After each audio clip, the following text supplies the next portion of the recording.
Everyone and welcome to my YouTube channel. So guys, आज के lecture में हम लोग पढ़ने वाले हैं एंटोमोलॉजी के बारे में।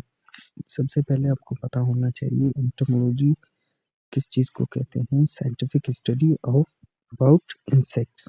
इंसेक्ट्स के बारे में स्टडी को एंटोमोलॉजी कहते हैं। और सबसे पहले हम देखेंगे इसका इंट्रोडक्शन, और उसके बाद देखेंगे इंसेक्ट्स इन एनिमल किंगडम। जो इंसेक्ट्स होते हैं उनको एनिमल किंगडम में किस कैटेगरी में रखा जाता है।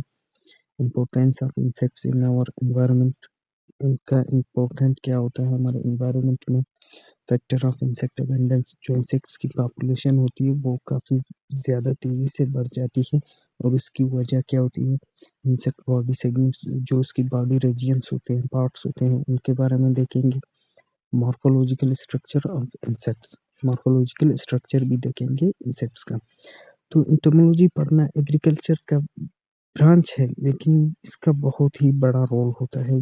जो इंसेक्ट्स का बहुत ही बड़ा रोल होता है हमारे एग्रीकल्चर फील्ड में, क्योंकि इंसेक्ट एज अ पोलिनेटर काम करते हैं, एज अ प्रीडेटर काम करते हैं, और बहुत सारे इंसेक्ट्स ऐसे होते हैं जो डिजीज काज करते हैं हमारे क्रॉप्स में। ठीक है ना, तो चलिए अपने लेक्चर को स्टार्ट करते हैं। सबसे पहले है एंटोमोलॉजी। जो सब्जेक्ट है वो ब्रांच है जूलॉजी का। जूलॉजी तो आपको पता है कि बायोलॉजी का ब्रांच है। जूलॉजी के अंदर हम साइंटिफिक स्टडी करते हैं एनिमल्स के बारे में, और जो एंटोमोलॉजी है वो ब्रांच है जूलॉजी का। इसके अंदर हम स्टडी करते हैं किस चीज़ के बारे में, इंसेक्ट्स के बारे में। और जो बंदा इंसेक्ट्स के बारे में पढ़ता है, एंटोमोलॉजी पढ़ता है, उस बंदे को हम किस नाम से जानते हैं, एज अ एंटोमोलॉजिस्ट। और जो टर्म एंटोमोलॉजी है वो ग्रीक वर्ड से लिया गया है। एंटोमोन जिसकी मानी है insects, and logy means to study. Study about insect is known as entomology. मतलब इंसेक्ट्स के बारे में स्टडी करने को एंटोमोलॉजी कहते हैं। विलियम किर्बी एक साइंटिस्ट हैं, ग्रीक साइंटिस्ट हैं, is known as father of entomology, जो कि जाने जाते हैं as a father of entomology. The term insect derived from Latin word insectum. जो टर्म इंसेक्ट है, वर्ड इंसेक्ट, जो वर्ड इंसेक्ट है वो लैटिन वर्ड है, जिसे लैटिन में कहा जाता है इंसेक्टम, और जिसके मानी है कट इनटू। ठीक है ना। नेक्स्ट है हमारे पास insects in animal kingdom. Insect are grouped with other animals with similar characteristics in phylum. जो इंसेक्ट्स होते हैं उनको एज अ ग्रुप अलग किया गया है फाइलम में, मतलब इनको एक फाइलम में रखा गया है। और वो फाइलम क्या है, फाइलम है आर्थ्रोपोडा। आर्थ्रो जिसकी मानी है ज्वाइंटेड, पोडा मीन लेग्स। मतलब इसका जो फाइलम है वो, इंसेक्ट्स का जो फाइलम है वो है आर्थ्रोपोडा, और आर्थ्रो के मानी है ज्वाइंटेड, एंड पोडा के मानी है लेग। मतलब इनके जो लेग्स होते हैं वो ज्वाइंटेड होते हैं। ठीक है ना। और इनका जो सब फाइलम होता है, सब फाइलम मतलब फाइलम के अंदर अगर छोटा सा कैटेगरी रखा जाए वो होता है सब फाइलम। और सब फाइलम उनका क्या है, यूरिनेमिया। ठीक है ना। Out of 2 million animals there are 85% are insects. Insects जो होते हैं इनवर्टिब्रेट होते हैं। ठीक है ना। और दो आउट ऑफ 2 मिलियन एनिमल्स, मतलब 2 मिलियन एनिमल्स में से 85% are insects in all over the world. 85% insects पाए जाते हैं all over the world. Total number of insects described so far is more than 9 lakhs। तो टोटल नंबर 9 lakhs हैं insects के, discover हुए हैं 9 lakhs। ठीक है ना। नेक्स्ट हमारे पास इनका इम्पोर्टेंट क्या होता है हमारे इन्वायरमेंट में। ये हेल्पफुल होते हैं as a producer of honey. Honey honey produce करते हैं, हनी बीज वगैरह। और लाइक इंसेक्ट्स होते हैं, लाइक प्रोड्यूस करते हैं। सिल्क वार्म हो गए, सिल्क वार्म सिल्क रिलीज करते हैं, सिल्क सिक्रिएट करते हैं, जिससे हमारा रेशमी कपड़ा वगैरह बनता है। पोलिनेटर ऑफ क्रॉप्स, ये एज अ पोलिनेटर भी काम करते हैं। पोलिनेटर मतलब एज अ, ये जो पोलन ग्रेन्स होते हैं, पोलन ग्रेन्स को एक क्रॉप से, मेल क्रॉप से, जो मेल क्रॉप का वो स्टिग्मा एंथर होता है, एंथर से पोलन ग्रेन्स कलेक्ट करके ट्रांसफर करते हैं फीमेल स्टिग्मा में, मतलब जो मेल क्रॉप है वहाँ से पोलन ग्रेन्स कलेक्ट करते हैं और फीमेल स्टिग्मा में ट्रांसफर करते हैं। Natural enemies of crop paste, ये नेचुरल एनिमीज मतलब कोई भी ऐसा पेस्ट जो हमारे क्रॉप में अटैक करता है। और इंसेक्ट्स में कुछ ऐसे इंसेक्ट्स होते हैं जो कुछ पेस्ट्स को खुद किल करते हैं, खुद खा जाते हैं, उन पेस्ट्स को खत्म करते हैं। ऐसा वो पेस्ट एक और इंसेक्ट्स हो सकता है या माइट्स हो सकता है या कुछ और भी हो सकता है। मतलब कुछ ऐसे इंसेक्ट्स होते हैं जो दूसरे इंसेक्ट्स को या दूसरे पेस्ट को खा जाते हैं जो हमारे लिए नुकसानदायक है। Important link in the food web of biological in ecosystem, और इनका जो डिकम्पोजिशन में है एंड डिकम्पोजिशन में है बहुत ही बड़ा रोल होता है।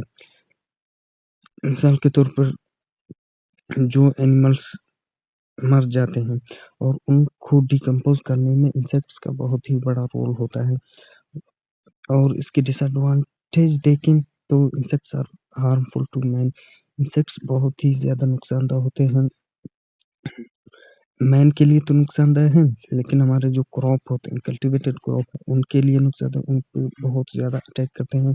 एनिमल्स के लिए नुकसानदायक है।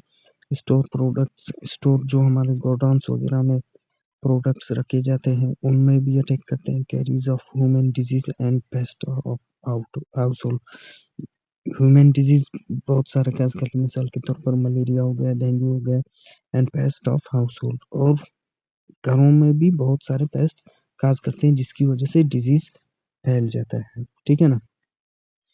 और फैक्टर ऑफ इंसेक्ट अबंडेंस, मतलब इंसेक्ट्स की पॉपुलेशन इतनी ज़्यादा क्यों है और क्यों इतनी ज़्यादा बढ़ जाती है। मोर नंबर ऑफ स्पीशीज, इनकी जो स्पीशीज होती हैं वो बहुत ज़्यादा हैं। Large number of individuals in same species, बहुत सारे इंडिविजुअल्स एक ही स्पीशीज में पाए जाते हैं। वैरायटी ऑफ हैबिटेट, मतलब ये अक्सर कॉस्मोपॉलिटन कहलाते हैं। कॉस्मोपॉलिटन मतलब ये फाउंड इन एवरीवेयर, हर जगह ये पाए जाते हैं, हर जगह ये अपना कॉलोनी बना सकते हैं। कैपेसिटी फॉर फ्लाइट, इनके पास उड़ने की कुव्वत होती है। एडेप्टेबिलिटी ऑफ एनवायरनमेंट, ये किसी भी एनवायरनमेंट को अडॉप्ट कर सकते हैं और वहाँ सर्वाइव कर सकते हैं। मतलब ये जो लोएस्ट टू लोएस्ट जो एनवायरमेंटल कंडीशन होता है वहाँ पे सर्वाइव करते हैं, और हाईएस्ट टू हाईएस्ट मतलब जितना ज़्यादा गर्मी हो, जितना ज़्यादा सर्दी हो, वो वहाँ पे भी सर्वाइव कर जाते हैं इंसेक्ट्स। नंबर 6 पे है साइज, इनका साइज जो है बहुत ही स्मॉल होता है, इसलिए इनकी जो पॉपुलेशन है वो ज़्यादा क्राउडेड होती है।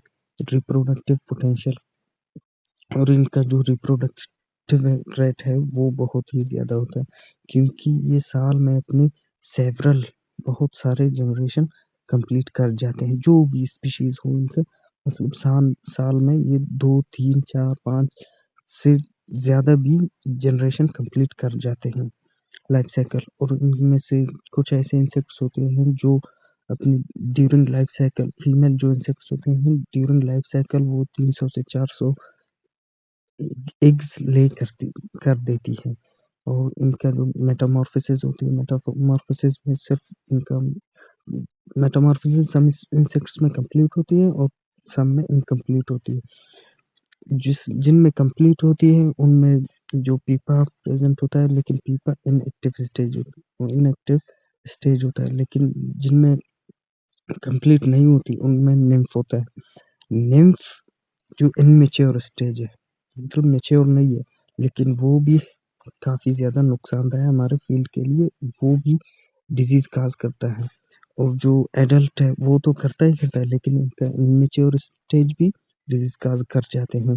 और जो लार्वी होता है, जो कंप्लीट मेटामॉर्फोसिस में लार्वी होता है, वो इमेच्योर स्टेज होता है, एडल्ट नहीं होता, लेकिन इमेच्योर स्टेज वो भी डिजीज़ काज कर जाता है, और जो एडल्ट होता है वो भी डिजीज़ काज करता है।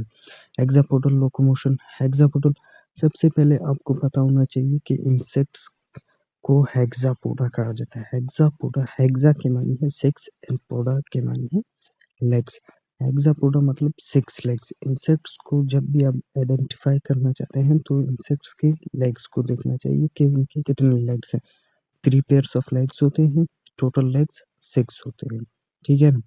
6 हेक्सापोडल लोकोमोशन मतलब हेक्सापोडल जो लोकोमोशन होती है, उनकी जो 6 लेग्स होते हैं वो उनको काफ़ी ज़्यादा हेल्प करती हैं रनिंग में और जंपिंग में, ठीक है ना। और डिफेंस मैकेनिज्म, ये अपनी डिफेंस मतलब इन पर जब कोई भी पेस्ट वगैरह अटैक करता है ये अपना डिफेंस भी करते हैं। और सोशल बिहेवियर, सम इंसेक्ट्स ऐसे होते हैं जो सोशल होते हैं, मिसाल के तौर पर टर्माइट हो गया, हनी बीज हो गए, वो वेस्प्स हो गए, ये सारे इंसेक्ट्स सोशल होते हैं, ठीक है ना। नेक्स्ट है हमारे पास इंसेक्ट बॉडी सेगमेंट्स, मतलब इंसेक्ट्स की बॉडी सेगमेंट्स क्या होती है। जो इंसेक्ट्स का बॉडी रीजन है वो टोटल बॉडी है वो 3 डिस्टिंक्ट रीजन पे मबनी है। सबसे पहला है head, thorax and abdomen. Head, thorax and abdomen मतलब मिसाल के तौर पर एक हेड है, हेड को हम कहते हैं टैग्मा, थोरैक्स है अलग, थोरैक्स को हम कहते हैं टैग्मा, एंड एब्डोमेन, एब्डोमेन को अलग हम कहते हैं टैग्मा। साइंटिफिक लैंग्वेज में मतलब टैग्मा कहते हैं इनको अलग अलग, और एक साथ इनको हम क्या कहते हैं, टैग्माटा। टैग्माटा मतलब जो 3 रीजियंस होते हैं इंसेक्ट्स के उनको हम क्या कहते हैं, टैग्माटा। और इस प्रोसेस को हम क्या कहते हैं, टैग्मोसिस, ठीक है ना। और हेड जो होता है वो फ्रंट में, इंसेक्ट्स का फ्रंट है जो कंसिस्ट करता है माउथ पार्ट्स को और सेंसरी ऑर्गन्स को, कंपाउंड आइज को, ओसिलाइज को। हेड के जो टोटल सेगमेंट्स होते हैं वो 6 सेगमेंट्स होते हैं हेड्स के, ठीक है ना। और थोरैक्स जो मिडल मिडल पार्ट है इंसेक्ट बॉडी का जिसके अंदर 3 सेगमेंट्स पाए जाते हैं, और जो एब्डोमेन है उसके अंदर 9 to 11 सेगमेंट्स पाए जाते हैं। ये इन सेगमेंट्स के बारे में हम लोग अपनी अगली वीडियो में इंशाल्लाह पढ़ेंगे, ठीक है ना। नेक्स्ट है हमारे पास इंसेक्ट्स की बॉडी। यहाँ पे आप डायग्राम में देख सकते हैं कि सबसे पहले इसका जो फ्रंट वाला पार्ट है वो इसका हेड कहलाता है, जो सेंटर है वो थोरैक्स कहलाता है, और जो लास्ट वन है वो एब्डोमेन है।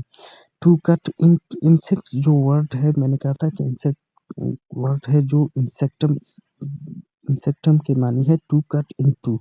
टू कट इनटू इसलिए इसे कहा जाता है, इसकी जो बॉडी रीजन है यहाँ पे आप देख सकते हैं, इसके जो बॉडी रीजन्स है वो आपको अलग अलग नजर आ रहे हैं, लेकिन अटैच तो हैं लेकिन अलग अलग नजर आते हैं, इसलिए इसको टू कट इनटू कहा जाता है। और जो मिडल पार्ट है, मिडल आपके जो इंसेक्ट्स के जो विंग्स और लेग्स होते हैं वो हमेशा मिडल पार्ट में ही अटैच होते हैं, ठीक है ना। इसलिए इस पार्ट को लोकोमोटिव लोकोमेटरी ऑर्गन भी कहा जाता है, ठीक है ना। सो थैंक यू, उम्मीद करता हूँ कि आपको लेक्चर समझ में आ गया होगा। मिलते हैं इंशाल्लाह नेक्स्ट वीडियो में।